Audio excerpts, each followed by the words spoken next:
3장 17절 한 절 말씀입니다. 이 말씀 가지고 예수 그리스도의 본보기가 되라 하는 제목으로 함께 은혜를 나누고자 합니다. 지난주 말씀에서는 바울이 뒤도 돌아보지 않고 전력으로 목표를 향해 달리고 있다고 했습니다. 바울은 자신이 이룬 업적을 바라보지 말라는 것입니다. 자신이 이룬 것은 바울이 달리는 목표이신 예수 그리스도에 비하면 아무것도 아니기 때문입니다. 자칫 잘못돼서 바울이 이룬 것을 바라보다 보면 예수 그리스도를 보지 못하기 때문입니다. 그래서 자신이 전력으로 달리고 있는 그 모습을 바라보라고 한 것입니다. 근데 혼자서가 아니고 함께 손잡고 어깨를 맞추어서 달려가야 한다고 했습니다. 오늘 말씀은 어떻게 함께 손잡고 어떻게 어깨를 맞추어 함께 달려갈 수 있는지 말하고 있는 내용입니다. 그것은 먼저 그리스도를 본받은 자들이 본보기가 되어야 한다는 것입니다. 먼저 본보기가 돼서 예수 그리스도를 보여주는 사람이 있어야 한다는 것입니다. 본보기가 된 사람들은 다른 사람들을 이끌어주며 함께 어깨를 맞추어서 달려가야 한다는 것입니다. 오늘 말씀을 통해 우리는 어떻게 바울처럼 그리스도만 바라보고 전력으로 함께 달려갈 수 있을지 알아보는 시간을 갖도록 하겠습니다. 첫 번째로 나를 본받는 자가 되라고 했습니다. 먼저 바울은 다 함께 나를 본받으십시오 라고 했습니다. 참 엄청난 말입니다. 누가 이렇게 말할 수 있습니까? 제가 나를 본받으십시오. 그래서 바울이 자신을 본받으라는 것은 예수를 믿기 전에 자신의 특권이나 자신이 열심히 노력해서 얻은 엄청난 업적을 본받으라는 말이 아닙니다. 또 예수 그리스도를 믿고 나서 고난 가운데서 자신이 이룬 일을 본받으라는 것도 더더욱 아닙니다. 바울은 뒤도 돌아보지 않고 목표점인 예수 그리스도만 바라보고 전력을 향해 달리고 있었습니다. 자신을 본받으라는 것은 그 모습을 본받으라는 겁니다. 바울이 어떻게 달렸는지 알려면 3장 17절까지 처음부터 잘 읽어봐야 합니다. 절은 한 절이지만 저는 1장 1절부터 3장 16절까지 17절까지 샅샅이 다 뒤져보았습니다. 오늘 말씀 3장 17절은 1절부터 3장 16절까지의 내용을 마무리하는 내용입니다. 오늘 말씀 뒤에 뭐가 나오냐면요, 중심되는 내용은 나오지 않습니다. 본받지 말아야 될 사람을 말하고 또 본받아야 할 사람이 이런 사람이다라고 추천한 뒤에 성도들에게 헌금해줘서 감사하다 하고 끝납니다. 그러면 여기까지 중요한 할 말은 다 한 셈입니다. 그래서 우리가 알아야 되는 것은 처음부터 3장 16절까지 오늘은 자세히 다시 한번 돌아보면서 살펴보는 시간이 되겠습니다. 사실 바울은 그리스도를 닮으라고 하는 것입니다. 그런데 그리스도의 모습은 말씀만 남아있고 실제 모습은 볼 수가 없기 때문에 보고 배울 수가 없습니다.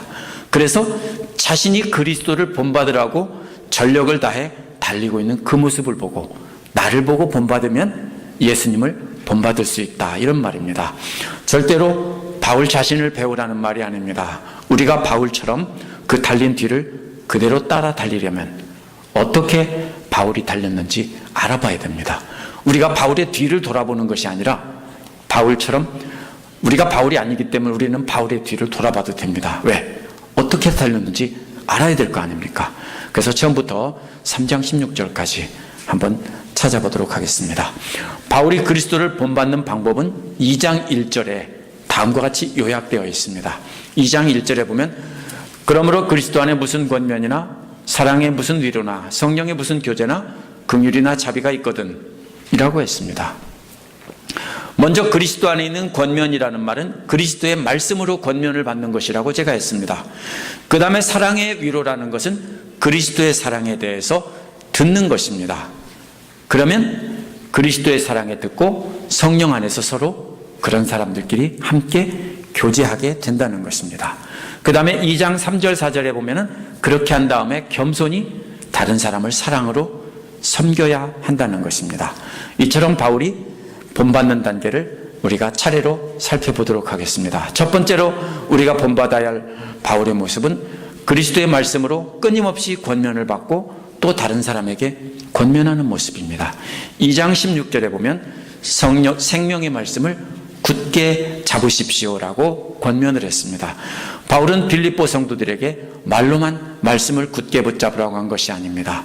바로 이어서 뭐라고 했냐면요, 내가 다름질한 것과 수고한 것이 헛되지 아니하여서 그리스도의 날에 내가 자랑할 수 있을 것입니다 라고 했습니다.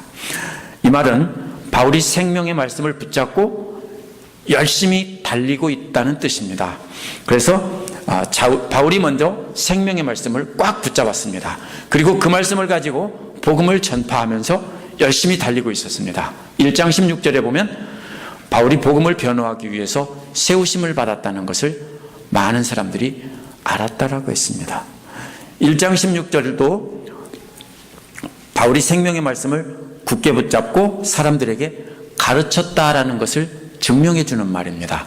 그래서 많은 사람들이 감동을 받고 그리스도의 말씀을 전하게 된 것입니다. 따라서 우리도 제일 먼저 해야 될 일은 생명의 말씀을 굳게 잡는 것입니다. 생명의 말씀을 굳게 붙잡지 않는 사람은 절대로 예수 그리스도를 따라갈 수가 없습니다. 자기 생각대로 따라갈 뿐입니다. 그 말씀을 배우고 묵상하고 나서 다른 사람에게 전하는 일에 최선을 다해야 하는 것입니다. 이것이 교회의 사명이고 우리의 가장 큰 사명입니다. 그것이 바울처럼 예수 그리스도를 목표 삼아서 달려가게 하는 첫 번째 방법입니다. 둘째로 그리스도의 사랑을 본받고 그 사랑을 다른 사람에게 들려줘서 그 사랑으로 위로를 해주어야 합니다. 1장 4절에 보면 바울이 기도할 때마다 모든 빌립보 성도들을 위해서 기도한다고 했습니다. 이는 빌립보 성도들을 바울이 얼마나 사랑하는지 그 마음을 나타낸 것입니다. 사랑하지 않으면 기도할 때마다 내가 너희들을 위해 기도한다 이렇게 하겠습니까? 누구를 위해서 기도합니까? 아무리 기도하지 않는 크리스찬이라도 날마다 자식들을 위해서는 기도하겠죠. 그것도 안 하세요? 그건 심각한 문제입니다. 그렇죠? 가장 사랑하는 사람들을 위해서는 날마다 기도하게 되어 있습니다. 그래서 근데 이 말은요, 감정이나 기분을 나타내서 기분에 따라 사랑한다는 말이 아닙니다. 바울은 원래 교회를 핍박하고 성도들을 죽는데 넘겨주던 죄인 중에 괴수였습니다. 그런 자신을 예수 그리스도의 사랑으로 사랑의 복음을 전파하는 그릇으로 택해 주신 그 사랑에 먼저 큰 위로를 받은 것입니다. 나 같은 죄인 중에 괴수를, 믿는 자들을 잡아 죽이던 나를 복음 전파하는 그릇으로 삼아주셨다니 하고서 그 사랑에 큰 위로를 받은 것입니다. 그래서 바울은 자신이 받은 사랑으로 빌립보 성도들을 사랑하면서 그 감사가 넘쳐 흐르는 기쁨을 갖게 된 것입니다. 둘째로 사랑을 본받고, 그게 아니고요, 1장 8절에서 보면은 바울은 하나님을 증인으로 걸고 맹세했다고 했습니다. 그 맹세한 내용은 뭐냐면요, 내가 그리스도 예수의 심정으로 여러분 모두를 얼마나 그리워하고 있는지입니다. 예수 그리스도의 심정이라는 말은 그리스도 예수의 심장과 허파와 간으로, 이런 말입니다. 속이 타들어가는 듯한 애틋한 심정으로 빌립보 성도들을 그리워하고 있다라는 것입니다. 그래서 그러한 자기 마음을 하나님이 다 보셨기 때문에, 그래서 하나님이 나의 증인이다. 내가 너희들을 얼마나 애타게 사랑하고 있는지 하나님이 나의 증인이다. 누가 그렇게 말할 수 있어요? 진짜 사랑한다는 것입니다. 1장 9절에서 10절에 보면 그렇게 애타게 사랑하기 때문에 바울이 빌립보 성도들을 위해 간절히 기도하는 내용이 나옵니다. 그 내용은 여러분이 사랑의 지식과 모든 통찰력으로 더욱 풍성하게 되어서 여러분이 가장 좋은 것이 무엇인가를 분별할 줄 알게 되는 것입니다 라고 했습니다. 바울의 자신의 가르침과 사랑을 통해 최고의 품질의 사랑이 무엇인지 분별해서 알게 되기를 기도하고 있다는 것입니다. 이는 사랑으로 빌립보 성도들을 보호하기 위해서입니다. 애타는 마음으로 잘 지켜주려는 것은 진짜 사랑한다는 뜻입니다. 사랑하지 않으면 지켜준다고 하려고 하지도 않고 관심도 없습니다. 바울은 자신이 받은 놀라운 사랑을 가지고 빌립보 성도들에게 그 사랑을 들려주고 자신도 그리스도를 본받아 사랑을 실천한 것입니다. 따라서 우리도 생명의 말씀을 배우면서 우리가 먼저 그리스도의 사랑을 체험하고 그 사랑을 다른 사람에게 보여주어야 합니다. 그래야 사람들은 우리를 통해 최고 수준의 사랑인 그리스도의 사랑이 무엇인지를 알고 분별하고 속지 않을 수 있습니다.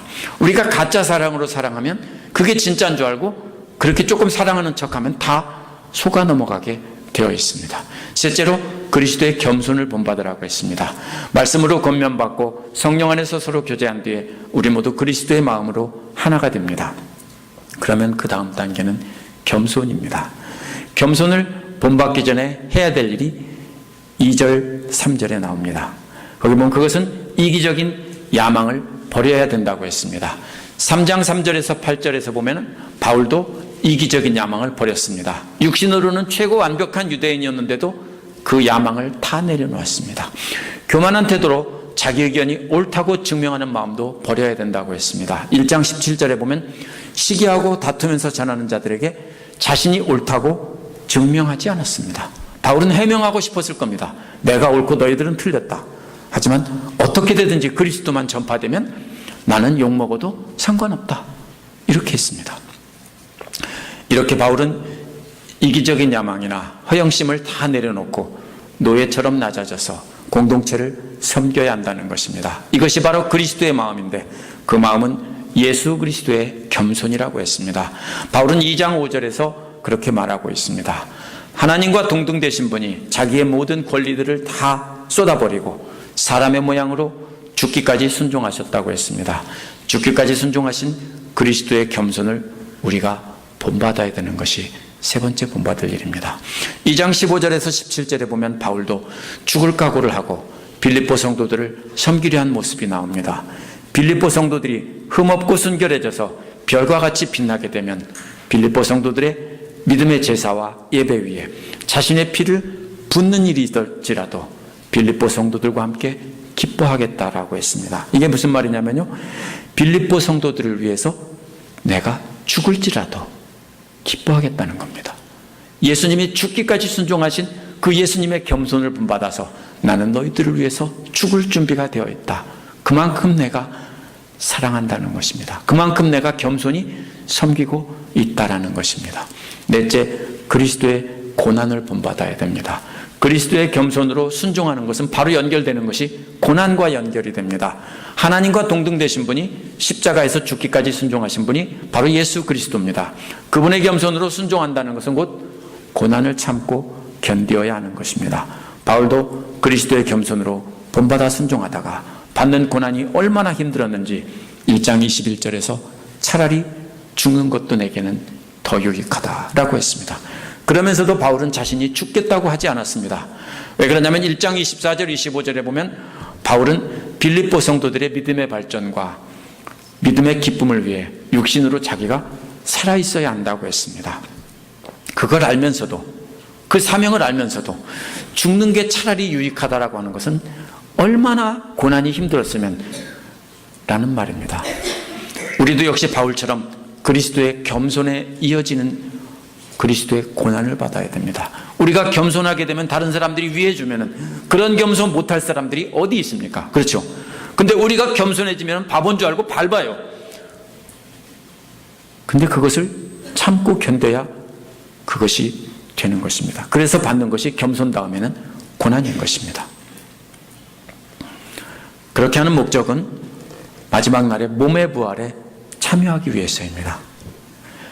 그래서 바울은 영적인 가족들에게 형제들아 라고 부르면서 자기가 이렇게 달려가고 있는 자기의 이 모습을 본받아라 이렇게 말한 것입니다. 우리도 역시 그렇게 바울을 본받아야 하는 것입니다. 두 번째로는요, 모델들을 꼼꼼히 살펴보라고 했습니다. 17절 앞부분에서는 바울이 나를 본받으라고 했습니다. 그런데 갑자기 17절 뒷부분에서는 우리를 본받아 사는 사람들을 눈여겨보십시오 그랬습니다. 이런 말이 세상에 어디 있어요? 나를 본받아라고 했고 갑자기 왜 우리라고 그래요? 사실은 나를 꼼꼼히 살펴보라 그래야 말이 됩니다. 갑자기 왜 나에서 우리로 바뀌었습니까? 그래서 많은 학자들은 바울 자신을 우리라고 바꾸어서 표현했다라고 합니다. 한국 사람들도 그렇죠. 내 아내라고 하지 않고 우리 아내라고 합니다. 그죠? 내 마누라라고 하지 않고 우리 마누라 이렇게 말하죠. 그런 식의 표현이다 이렇게 말합니다. 그 이유는 본복이라는 말이 단수이기 때문입니다. 하지만 본복이라는 말은 바울이나 다른 사람이 아니고 예수 그리스도의 것이기 때문에, 예수 그리스도 한 분의 본복이기 때문에 우리의 본복이라고 단수로 말한 것입니다. 그래서 우리라고 말한 것은 바울과 디모데와 에바브로디도입니다. 이 본복이라는 말은 영어에서 한국식으로 모델, 마들 이런 말입니다. 앞에서 바울이라는 모델을 살펴보았기 때문에 이번에도 디모데와 에바브로디도라는 두 모델을 우리가 잠시 살펴봐야 됩니다. 그래야 우리가 알 수 있습니다. 먼저 디모데를 보겠습니다. 디모데는 2장 20절에 보면 디모데와 같은 마음으로 빌립보 성도들을 염려하여 줄 사람이 아무도 없다라고 했습니다. 오직 디모데만이 예수님처럼 부모의 마음으로 빌립보 성도들을 안타까워하며 염려해 주는 사람이라는 것입니다. 이는 디모데가 예수 그리스도의 마음을 가졌다는 것입니다. 디모데는 예수 그리스도의 사랑을 가졌다는 것입니다. 21절에 보면 디모데는 자기의 유익을 포기하고 예수 그리스도의 일에 먼저 관심을 둔다고 했습니다. 디모데가 그리스도의 사람들을 가르치는 일에 우선순위를 둔다는 뜻입니다. 디모데는 최고 우선순위가 뭐냐면 예수 그리스도를 믿는 사람들에게 가르치는 일입니다. 이게 첫 번째 우선순위가 되어야 합니다. 이는 생명의 말씀을 굳게 붙잡고 다른 사람들도 그렇게 굳게 붙잡게 하려는 것입니다. 우리도 그 사명이 최우선에 있어야 합니다. 22절에 보면 복음을 위해 봉사하기 위해 자식이 부모에게 하듯 한다고 했습니다. 그리스도의 사람들을 가르치는 일을 위해 자식이 부모에게 하듯 그리스도의 심부름꾼으로 일한다는 뜻입니다. 사람들의 심부름꾼이란 뜻이 아닙니다. 이것은 그리스도의 겸손을 본받은 것입니다. 또 에바브로디도 역시 모델입니다. 에바브로디도는 라는 모델에서 본받을 부분은 영적 성장입니다. 처음에는 바울의 믿음의 형제라고 불렀습니다. 근데 바울을 통해 훈련받고 동역자가 됐습니다. 나중에는 바울과 함께 복음을 위해 싸우는 그리스도의 군사로 성장했다는 것입니다. 에바브로디도가 얼마나 전력을 다해 영적 성장을 하려고 달려왔는지 이것을 통해 알 수 있는 부분입니다. 에바브로디도는 바울과 그리 길지 않은 시간을 있으면서 전력으로 달리면서 바울을 닮기 위해 말씀을 배우며 전력을 다한 것입니다. 이 기회가 지나가면 언제 또 배울지 모른다라는 심정으로 전력을 다해서 그 기간 동안 배우려고 한 사람입니다. 그래서 놀랍게 성장했기 때문에 우리도 배워야 될 것은 바로 에바브로디도처럼 그렇게 전력을 다해 말씀을 통해 훈련받고 바울을 닮는 그 본보기를 우리가 배워야 되는 것입니다. 따라서 우리는 에바브로디도처럼 말씀을 붙잡고 영적으로 성장해 가는 사람들과 교제하면서 그들을 잘 관찰하고 분석해야 합니다. 2장 26절에 보면 에바브로디도는 빌립보 성도들을 지속하게 그리워할 만큼 그리스도의 사랑으로 성도들을 사랑했던 사람입니다. 그리스도의 사랑을 가졌던 사람입니다. 에바브로디도는 복음을 위해 자기 목숨을 걸고 도박까지 했습니다. 죽기까지 순종하신 예수 그리스도의 겸손을 본받은 것입니다. 나는 죽어도 좋으니까 복음을 위해서 일하는 일에 목숨을 걸고 도박을 했습니다. 그런데 바울은 빌립보 성도들에게 바울과 디모데와 에바브로디도를 눈여겨보라고 하지 않았습니다. 우리가 여기서 약간 충격을 받아야 됩니다.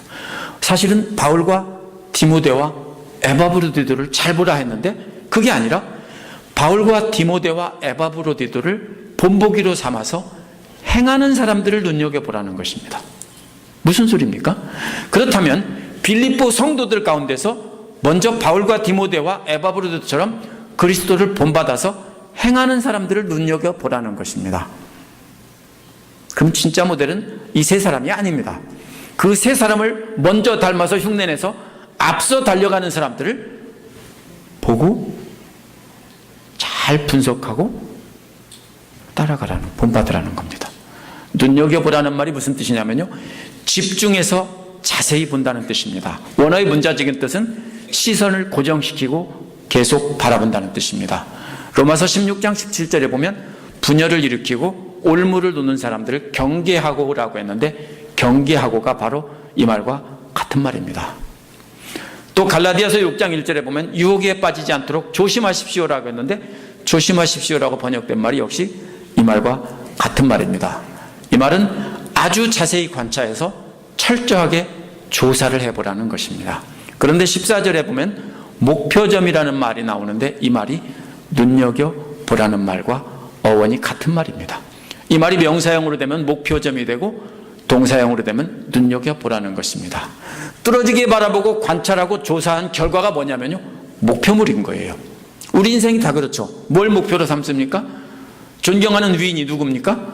뚫어지게 바라보고 잘 연구하고 책을 읽고 하다가 이 사람이 참 나의 모델이다 하겠죠? 그것처럼 뚫어지게 바라보고 분석하고 잘 보다가 그러면 그게 뭐가 됩니까? 목표물이 되는 겁니다. 14절에서 바울이 바라보고 달렸던 목표물은 예수 그리스도입니다. 그렇다면 빌립보 성도들 중에서 예수 그리스도를 닮은 모습을 가진 사람들을 철저하게 조사를 하라는 것입니다. 왜 예수님이나 바울 일행을 본받으라고 하지 않고 빌립보 성도들 중에서 본보기를 찾아서 본받으라고 합니까? 예수 그리스도는 더 이상 육신으로 계시지 않기 때문입니다. 예수님을 본받는다는 것은 그래서 뜬구름 잡는 이야기 같습니다. 또 바울을 본받는다는 것도 쉽지 않습니다. 바울을 만난 사람도 있지만 바울은 빌립보 성도들과 항상 함께 있지 않기 때문입니다. 그래서 먼저 바울을 만나 배웠고 바울을 본보기로 삼아서 그대로 행하는 사람들이 있습니다. 바울이 처음에 가서 빌립보 교회를 세울 때 바울에게 배운 사람들이 있죠. 그래서 바울을 그대로 따라가는 사람이 빌립보 교회에 남아 있었을 것입니다. 그래서 그런 사람들을 보고 본받으라는 것입니다. 그 사람들이 바울이나 디모데나 에바브로디도를 흉내내고 있지만 그들은 결국 누구를 흉내내는 겁니까? 예수님을 흉내내고 있는 것입니다. 그래서 옆에 있는 사람들을 잘 보고 분석하라는 것입니다. 지금까지 빌립보서 전체를 통해서 예수 그리스도를 닮은 3명의 모델들을 분석해 봤습니다. 그리스도를 닮기 위해 어떻게 달려갔는지를 봤습니다. 가장 먼저 우리는 말씀을 붙잡으라고 했습니다. 예수 그리스도의 말씀을 굳게 붙잡아야 됩니다. 날마다 중얼중얼거리며 깊이 생각하고 깨달은 것이 있으면 삶으로 지켜나가면서 다른 사람들에게도 그 말씀을 붙잡으라고 해야 합니다. 이것이 가장 중요한 일이고 가장 우선입니다. 교회의 가장 중요한 사명은 봉사활동하는 데 있지 않습니다. 봉사활동에 치중하면 교회는 나중에 결국 어떻게 됩니까? 사라져버립니다. 그다음 말씀에 집중하면 말씀에 깨달은 사람들이, 그 말씀을 붙잡은 사람들이 나가서 삶에서 봉사활동을 하게 되어 있습니다. 우리가 교회 차원에서 봉사활동하는 것은 대부분 뭐가 됩니까? 남들에게 쇼업하기 위한 하나의 이벤트에 지나지 않게 됩니다. 그러나 우리 삶에서 만나는 주변 사람들에게 봉사활동을 진짜로 섬기면 그건 진짜 섬김이 됩니다. 교회의 최고의 사명은 바로 뭡니까? 말씀을 굳게 붙잡고 다른 사람에게도 붙잡게 하는 것이 교회의 생명과 같은 것입니다. 그래서 예수님도 바로 내 양을 먹이라 라고 하신 것입니다.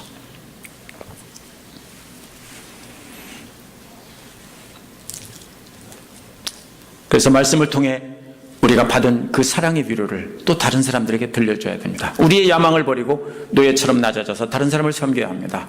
바울은 갈라디아서 2장 20절에서 뭐라고 했습니까? 내가 그리스도와 함께 십자가에 못 박혔나니 그런즉 이제는 내가 산 것이 아니오 오직 내 안에 그리스도께서 사신 것이라. 이제 내가 육체 가운데 사는 것은 나를 사랑하사 나를 위하여 자기 몸을 버리신 하나님의 아들을 믿는 믿음 안에서 사는 것이라 라고 했습니다. 무슨 뜻입니까? 우리도 역시 예수 그리스도와 함께 십자가에 못 박혀 죽었기 때문에 우리 안에 사시는 분은 예수 그리스도입니다. 따라서 우리도 예수 그리스도처럼 낮아져서 섬기는 삶을 살아야 하는 것입니다. 그런데 자꾸 내가 올라와서 내가 주인 돼서 살려고 하면 잘못된 것입니다. 그러면 우리는 고난도 받게 되는데 우리가 다른 사람을 가르쳐 그리스도를 따라 달리게 하다가 받는 고난은 나중에 우리가 상을 받아야 될 고난입니다. 만약 바울이 자신을 자세히 보고 살펴보고 달려오라고 했다면 우리는 바울의 편지만 열심히 읽으면서 공부하고 실천하면 됩니다. 그러나 바울은 빌립보 성도들에게 바울 같은 일을 본받아서 삶으로 행하면서 사는 사람들을 눈여겨보라고 했습니다. 자기를 보라고 하지 않았습니다. 따라서 우리는 교회 안에서 바울을 닮은 사람을 찾아야 합니다. 사람들은 성경을 보고 예수님을 따라가지 않고 예수님을 따라가는 사람들을 보고 감동을 받아서 따라가기 때문입니다. 믿는 성도들은 다른 사람들에게, 상처받은 사람들에게 뭐라고 말합니까? 흔히 사람 보고 믿지 말고 하나님 보고 믿어. 그냥 나와. 거짓말입니다. 왜 거짓말입니까? 사람 보고 교회 나오는 사람 아무도 없습니다. 대부분 다른 사람이 좋아서 저 사람 참 믿음의 사람인데 참 괜찮다. 그래서 교회 나오게 되고 말씀 배우면서 우리가 보게 되기 때문입니다. 이 말은 분명히 틀린 말입니다. 우리는, 교회는 그리스도를 닮은 사람을 보고 사람들이 모여드는 곳입니다. 어느 누구도 처음부터 예수 그리스도를 보고 하나님 말씀을 보고 교회 나오지는 않습니다. 먼저 우리 교회 성도들 중에서 누가 말씀을 단단히 붙잡고 절대로 놓치지 않으려고 애를 쓰는 사람인지 그 사람을 찾아보면 됩니다. 누가 지금 잘하고 있냐 이거 따지지 말고요. 누가 심성이 곧냐, 누가 말을 부드럽게 잘하냐 이런 거 따지면 안 됩니다. 그거는 타고날 때부터 훈련을 잘 받은 사람이 잘합니다. 그러나 비록 말은 거칠어도 누가 말씀을 꽉 붙잡고 놓치지 않으려고 몸부림치면서 살고 있느냐, 그 사람을 찾아야 됩니다. 누가 그리스도의 사랑을 다른 사람에게 들려주고 보여줘서 위로를 하려고 하는지 그런 사람을 찾아봐야 됩니다. 누가 그리스도의 겸손으로 낮아져서 다른 사람에게 복음을 전파하며 고난도의 기쁨을 받는 사람인지 그런 사람을 찾아봐야 됩니다. 찾으셨다면 그런 사람을 자세히 보고 연구해야 합니다.